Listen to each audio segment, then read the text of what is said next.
Well, hey everyone. Happy New Year. This is Grixon. And yeah, great key here. And it's not just because it's a time 21 TOP, which it is. Also, a viewer, if you can see on the screen, a viewer of the channel knows me. Like, it was like, "What's up, dude? I watch your videos." How crazy is that? Alright, so back to the video. If you're Necrolord, you can vamp blood and then use your shield to give you a bigger shield. And then when the timer starts, since shield is like, you get it back pretty much. You get to use it again. So it's pretty much a free shield at the start of the dungeon. So if you can, please do it. It'll help you out. So we're going to be skipping this. But yeah, the hunter is a viewer. It's pretty awesome. I was like baffled. I was blushing. Like I could not believe somebody knew me and was like, "Hey man, I watch your videos." That's insane to me. Alright, so for this fight, the big thing, which is this is like the hardest fight in the dungeon actually for a blood DK, because the decapitator needs to die ASAP, because he does mortal strike on you, which makes it so you do less healing. As you know, DKs, we mitigate through healing. So death strikes, big deal for us. Makes it a hard dungeon. Well, hard fight anyways. But yeah, doing 16k HPS, which is a bit misleading because as Necrolord, you have that big shield and that counts towards your healing. Those absorbs from the shield count towards your overall heals per second. So it looks like you're like a god, right? But it's really it's mostly just a fatty shield every 2 minutes. So yeah, 21 TOP. I just happened to apply to it, and I actually didn't expect to get in. I don't know why, because I didn't have like a pretty high TOP to begin with. So I was like, man, okay, let's just send it. Let's just see what happens. I get invited pretty quickly, and he's like, "What's up, man? I watch your stuff. I dig it. I mess with that." Oh my god. Sorry, I'm still kind of blushing. I could not believe it. Like, I was starstruck on myself, and I'm not even like a big YouTuber, as you guys know. Like, I only have like 100 subscribers. Whew. Okay, I'm gonna move on from it. I'll stop gushing. So, those opportunity strikes, if no one deals with it, you can grip. You can grip, or you can asphyxiate. Any kind of stun or displacement will work just fine. So a ring of peace would work. You know, there's all kinds of things you could do. Damage was pretty good in this dungeon too, and they were really good at trading off, like who's doing what cooldowns. Like, I'll hand it to the DPS and the healer too. Everybody was on point. It's rare that you get people on point, especially at like 2 a.m. You know what I mean? Like, it just doesn't normally work this well. And I've had very mixed experiences with people from Ragnaros. And we had 3 Ragnaros players. So I was unsure how it would go. But it went great.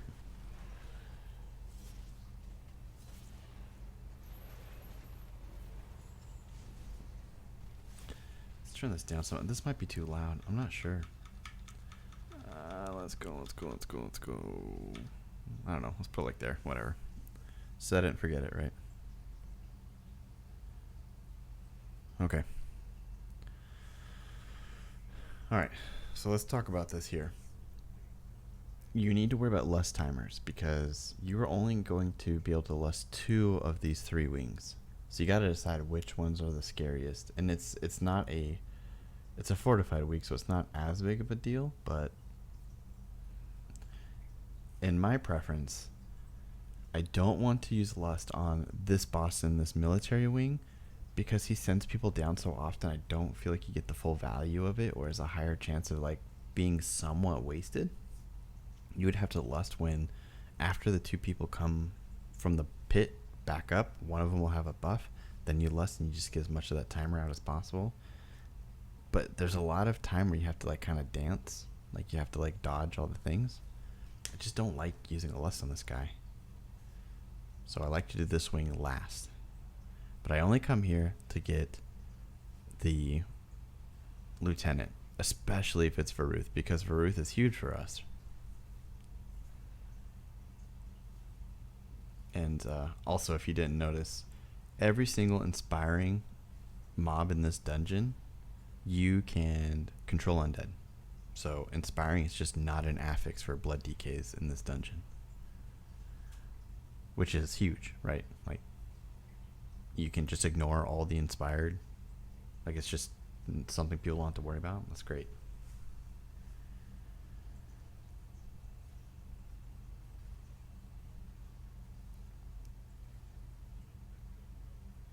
Good stuff. All right, so now they got the LT. We're just gonna beat feet out of here. And I like to go straight for the soul wing. I don't really know the names of them that well, but this one I like to go right here. Now be careful, as blood decay, you can get freaking wrecked real fast, especially on a fortified week trying to grab these souls. Unfortunately, my bone stacks like run out right there. Oh, right at the end they run out. But look, I'm getting trucked, and I hit this thing too. I almost go down right there. And I actually forgot to grab a mob off and to the right, off yonder. And I think the monk grabs him for me real quick. That was very nice. And I mean, it helps that these people can burst like madmen. So they're going to clean that one up. I'm just going to keep going. Do what I can. If you didn't notice, I am running, because I'm Necrolord, I usually run Super Strain with Necrolord. So there's a few big reasons why I don't run Super Strain most of the time. Bone Shield. I love Crimson Rune because when I pop Dancing Rune, I get 5 stacks of Bone Shield. That's great. Like, I love that. That's less time I have. That's 2 runes I don't have to spend at the beginning of the pull. You know what I mean? So, I love that. And the biggest reason why I'll use Super Strain on Necrolord is because you have Abomination Limb, the Chief Slappy Hands, because it gives you Bone Shield stacks. It gives you 3 and then 6 and then 9 throughout its duration. So it's like, at that point, I mean, there's more to it, right? Like having Dancing Rune weapon up more often means more parries, which means after, it's more survivability during like 5 targets. And also when the Dancing Rune weapon ends, you get a bunch of haste towards your runes. Like your runes come back faster. So specs that need a lot of heart strikes, I'm talking Kyrian, and I'm talking the Night Fae. Those 2 need a heart strike like crazy. Those ones, I would never pick Super Strain for them. Personally, I would never pick Super Strain for them. You definitely could if you are comfortable with that. I would not. For me, there's no way. Oh, bye. Yeeted. Sorry. So, I might do Super Strain for Venthyr, but I just really like Dancing Rune weapon, or Crimson Rune weapon. Like pretty much, this is the only covenant I'm comfortable going Super Strain on because of Abomination Limb. That's the only reason. The other choice might be a Tyrannical week, where I could really see a benefit in having Super Strain diseases. That might be another consideration, but still no for those other 2 covenants.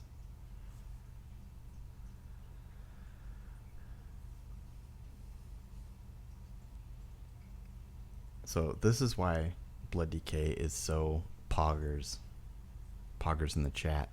This is why it's so good. Is this pull right here. This jerk of a pull right here. You got that inspired. You've got all these things that you cannot let go. You can just control undead. Do the pull like normal. And then when the Guardian goes off, you just AMZ. Everybody's good. As long as stuff dies, Soulstorm's gonna come off. AMZ, dude, we sitting pretty.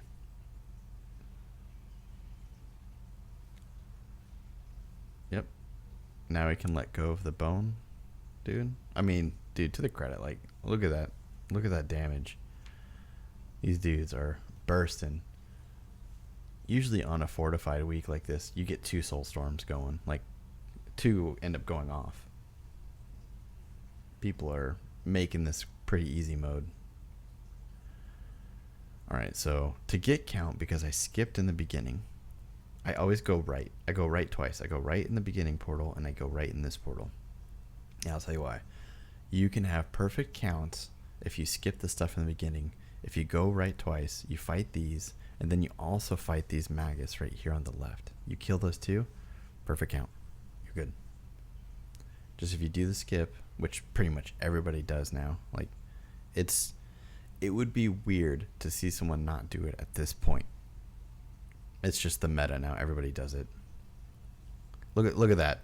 Look at that hunter. He was ready to turtle. Man, what a gamer.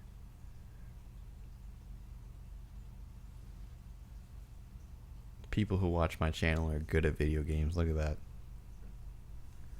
that. Anyway. Yeah, so if you kill all this stuff, just watch out for the bone spikes. You know, watch your feet. Make sure you have good kicks. Make sure people understand what they're doing. As DK, you've got grip, you've got stun, you've got mass grip, you've got kick. You've got a lot of options. Just stay out during the bone storm. But yeah, you kill those things. You go right twice. You kill those. Ooh, let me get my crosshair off that. And then you do the rest of the dungeon like normal, and you'll have perfect count when you go up.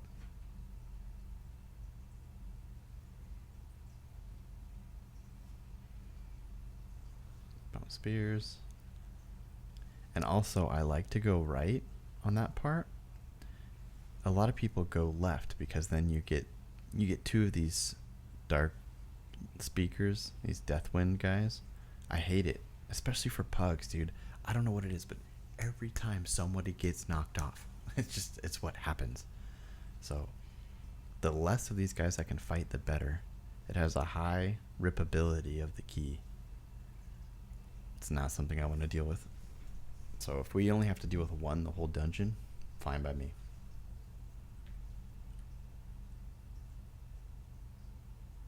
Immune, immune, immune, immune.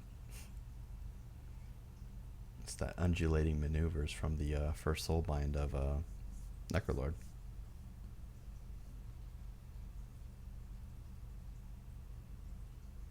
Also, if you guys didn't know from Necrolord, if you're using Merilith, the first soulbind, whenever you use your whatever that, my UI has a bit of an issue here. I needed to take this and move it over, so it's kind of overlapping. I fixed it right after this dungeon, of course, when it's not part of a video, right? Whenever you use the fleshcraft, you get bonuses depending on what mobs died around you. Like, you pull parts of their soul, so different types of minions will give you different buffs. So right now I have plus mastery and plus healing, and you should actually be able to see on here when I get the healing, it's going to be like a green little orb. Where is it? Oh, and there goes the the monkey. Just did the 5Ds of dodgeball right off of there. It's funny. I don't see it. It should be healing me. Am I just bad? So I res him, because if you somehow get off the ledge, you can always just jump. If you die, you'll still be able to get battle res as long as you have a battle res. So I just dumped 2 battle reses right there, which kind of made me nervous. I'm like, oh, this is our first boss, and I've had to do 2 battle reses. Like, I was like, that's kind of a bad sign. AMZ right here, you can really help people out. They take a lot of shadow damage right there.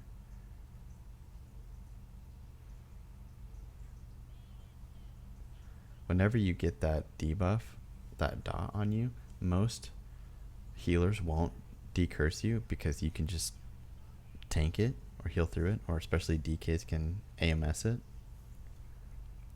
Mine was just not up yet.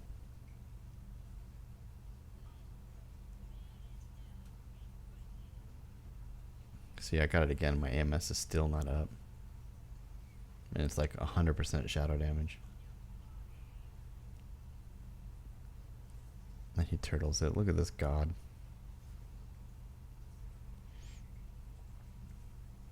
Gonna fleshcraft here again to make sure my mastery stays up. If you look over here, my mastery is pretty high, which is, I mean, that's fine by me. I love the survivability mastery gives. If you are not very familiar with how mastery works with Blood Decay, it is a percentage of how much you just death striked. So if you're missing 60% of your health and you death strike that amount back to full, you're going to get a certain amount of mastery back. So, I mean, health back. So as a shield. Let me say this again. 44%. So if I death strike 100k HP, I'm going to get a shield of 44k. Does that make sense? So it's like the bigger your death strikes, the more shield you get from it. And you'll see it right here. It'll like 11k, 10k, 8k. Like, you know what I mean? Like you do a big death strike and you get a shield. And then it gets eaten up by auto attacks or whatever. Like whatever uses it. So at the end, whenever you're looking at... Oh, by the way, I mind controlled that inspired. So all these withering discharges can be taken care of. Good times being a Blood Decay, man. This dungeon is yours as Blood Decay. Back on topic. So when I look at my healing, it'll be like 60% death strike, and then like 30% blood shield, maybe like 20% blood shield or something like that. 18%. It's I don't know. It's I'm throwing out percentages now. Who cares what amount it is? It's good. It's significant. It's always the second amount. So the more mastery you have, the more that, the more shield you get per death strike. Which is what can make Night Fae really, really, really strong. Because you get a ton of mastery from Naya. I mean, you can just get some fat blood shields.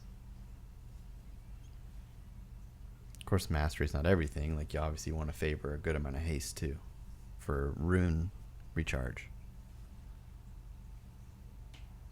And as a Blood Decay, it's important to try and blood boil before you death strike, because then you get hemostasis. You'll see it pop up here when I blood boil.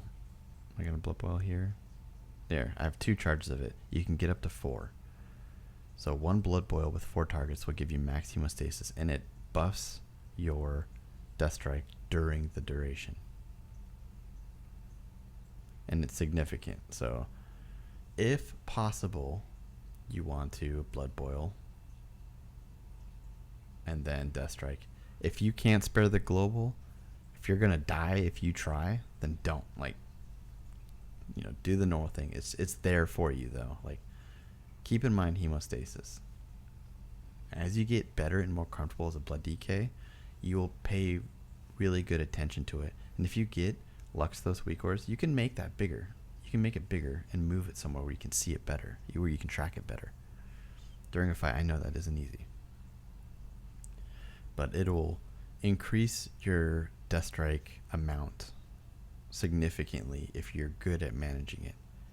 If before every death strike you're able to get 4 hemostasis charges, you're good. It'll be good.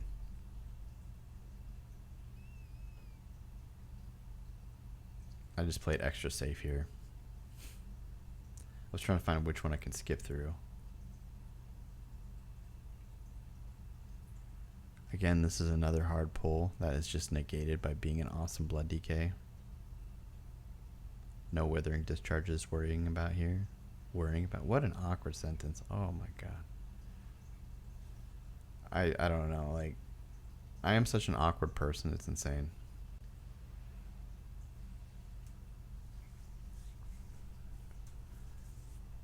These DPS are trading cooldowns like crazy. It's awesome.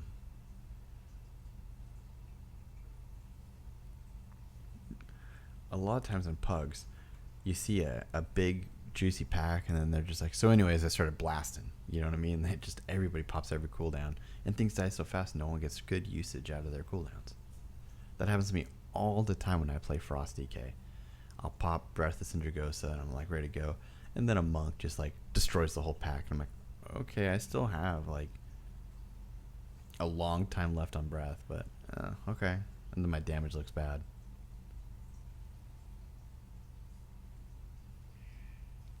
Fleshcrafts, always important. Again, grab the... You always get the mastery because you're a humanoid, so you always grab the mastery. Every time you fleshcraft, you will get a bump to your mastery. And then it's depending on what things are dead around you for the others. I guess these type of mobs give you heal often. Some give you stats, some give you magic immunity, or like, not immunity, but like defense. Some give you heal. So I like to do this all as one pull, and if I can, I like to do it with A-Bomb Limb.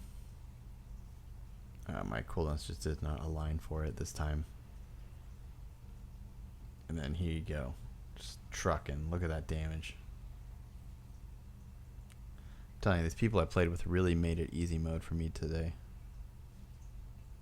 Or today. I recorded this about 2 days ago, actually. Just haven't had a good time to do the voiceover.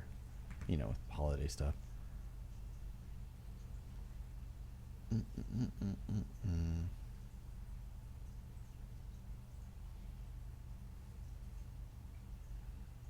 I have a 22 spires I timed. I'm thinking about posting it, but it was very sloppy on my part, so I'm afraid to post it because it's not my best work rotationally. So I don't know if I want to show that one, even though we did time it and it went relatively good. I'm still afraid to put that one out there. I got a reputation to hold now. People recognizing me, I guess. I can't be looking like a scrub. TLC. So, if possible, switching gears, do your blood boil here because you'll get 3 stacks of hemostasis with all 3 of these. So I'm at 5 right now, so my death strike will be amped. And the hemostasis goes away after your death strike, so you have to rebuild it up again. If you're fighting 5 mobs, is it up to 5 or 4? Am I just dumb?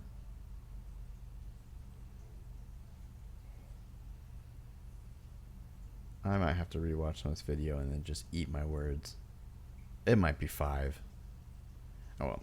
It's a certain amount of stat. 5. Oh my. Okay. Forget everything I said about 4. I'm sure a lot of good blood DKs yelled at me during the earlier part of the video.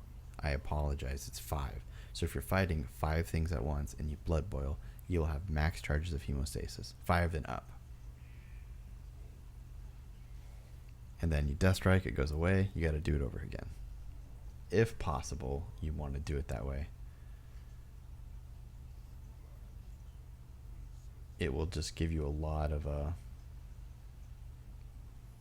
value out of your, death strikes, which is, your lifeblood as a DK. So the more you can amp them up, the better.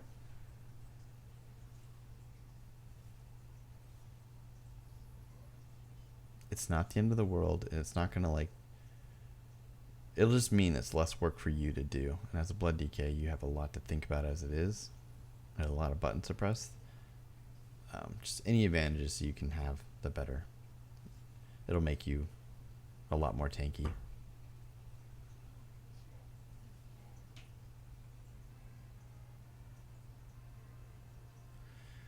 So we're looking great on time.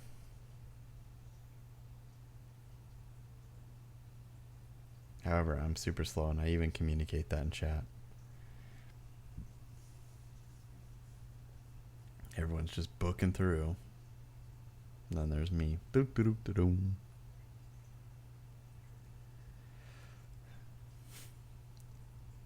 So I go pretty risky here. If you can do this pull, and I've talked about this in other videos, the more power to you. It is very, very efficient if you can do it. That's why this guy watches my videos, because he mains DK, so he knows. Oh no, get it. So I communicate this. Communicate it if you're going to do it, because people, I don't think it's super common. It's more common in a tyrannical week. It is very uncommon on a fortified week. And you got to be on point, because you're going to be getting trucked here. You got to be on point.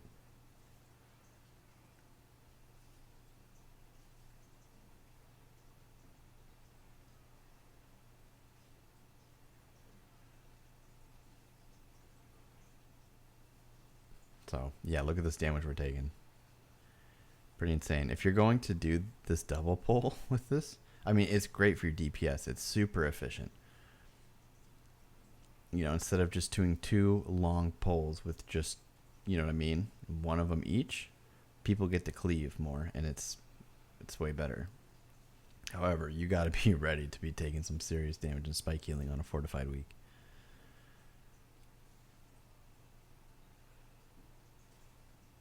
But yeah, if you can do it, it's definitely worth it. It'll get you through the dungeon that much faster. You can save some serious time here if you can handle it. You know, I had someone to impress in this dungeon, so I was like, you know what, let's, I'm gonna do it. I'm gonna go for it. Okay, and that's what happened.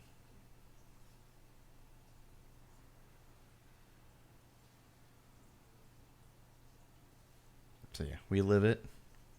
We had cooldowns ready for it. Things went well. Again, blood DK, just doing blood DK things that are awesome. Completely don't even care about this anymore. Dink. Thanks, bro.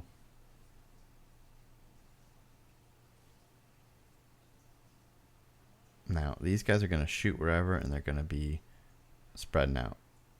Try your best to wrangle them up. Gorfine's is great here. Abomination Limb's great here. Asphyxiate's great here. Whatever you can do to kind of help stop some of those casts, because they're just going to hit whoever they want. The better job you can do to keep them corralled, so everybody can DPS them down fast.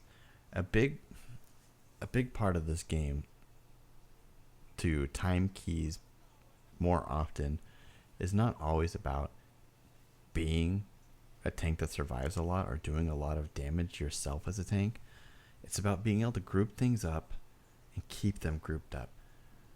The more you set your DPS up for success, the quicker these dungeons are going to go.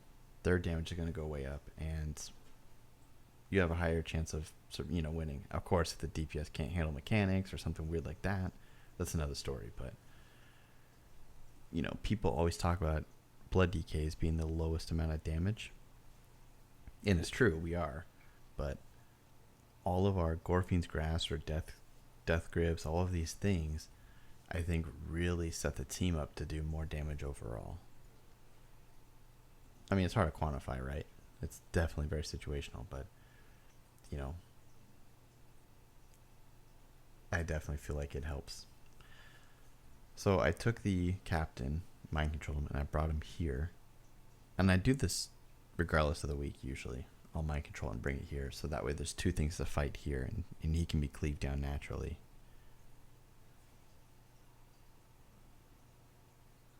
I used to take him, mind control him, and use him for the rest of the dungeon, but Shadowlands is still in beta, so he bugs out all the time. And then you just lose him, and you've lost that count.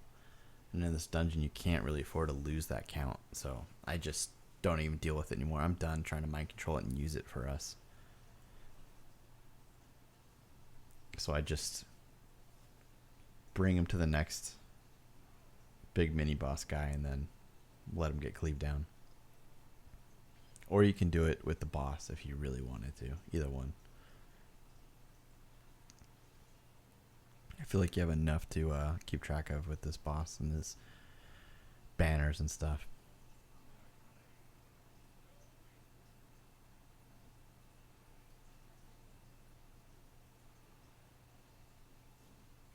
If you can, save your blood spattered scale if you have one for this part, because then you hit 2 things instead of 1. Like, save it for the banner if you can.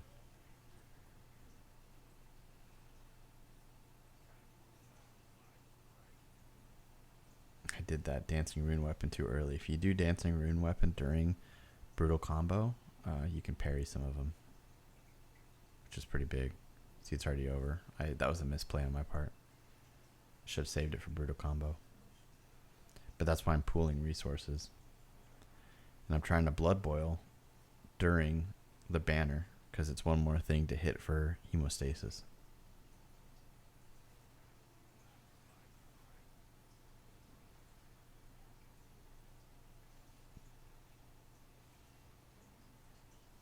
There's me trying to build up that hemostasis just by blood boiling on cooldown.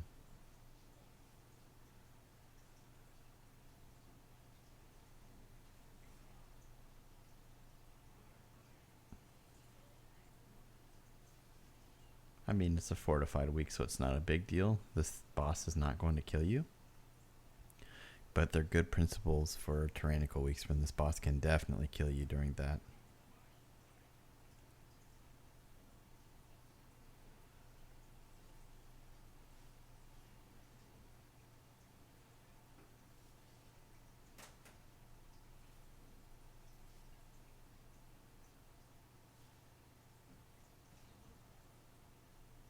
And yeah, pretty much rinse and repeat. Nothing really to... Oh my god. Oh man, that big hit, and then I couldn't... Dude, you even saw my character. His animation was Death Strike. Like, hit that banner and it just disappeared. That is something unfortunate that does happen to you. Looking good, boys. Look how much time we have on a fortified week for the last boss.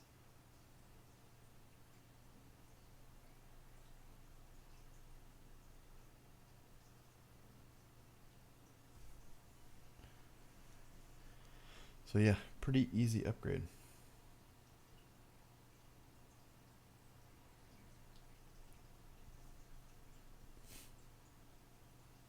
He flush crafts. I'm like, oh, that's true. Yeah, good idea. Good idea. I should do that. That's a good idea.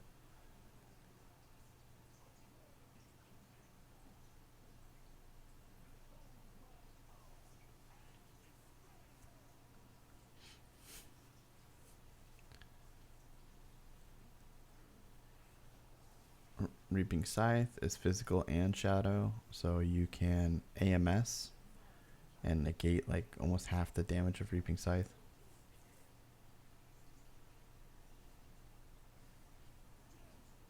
Very good to know on tyrannical weeks.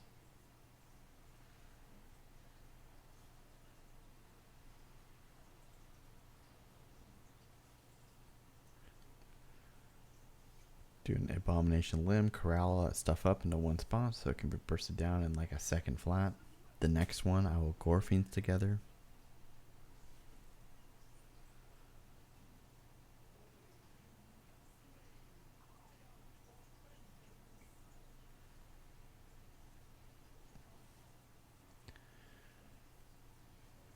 You want to be thinking here about the charge. Looking for when charge is coming out, and then making sure the boss is positioned, or at least you're positioned in a way where you're not going to get hit by those. Okay, we're good here. I'm gonna Gore Fiends this one.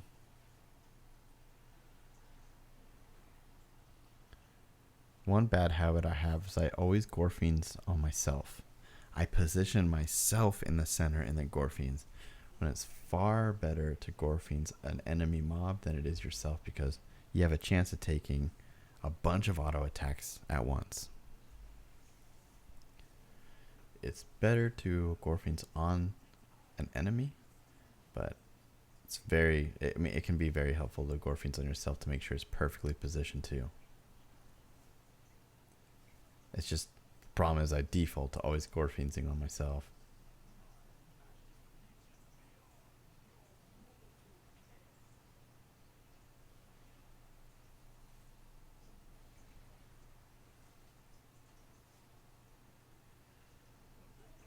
There it is, man. It was a good key. So, if you like the video or you have questions, more importantly, I do read all YouTube comments. And I'm pretty good at responding to them. Obviously, if I'm sleeping, I won't. Send me a hug. Yeah, if you have any questions about blood decay or something that happened in this video or just whatever, okay, just drop a comment. I'll reply to it pretty quickly.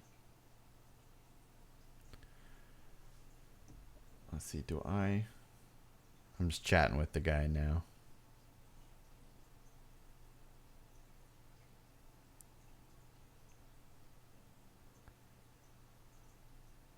Go back. I think I'm going to show you the meters here in a second.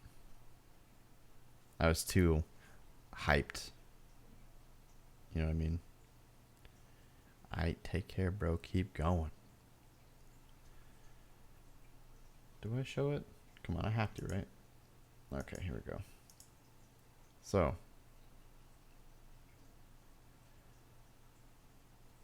yeah, heart strike was still really good. But here, look. Let me pause this. See, death strike, 34%. Blood shield, 16.7%. So this is mastery related. The more mastery you have, the higher this will be, as long as you're death striking efficiently. And fleshcraft is obviously pretty good. So,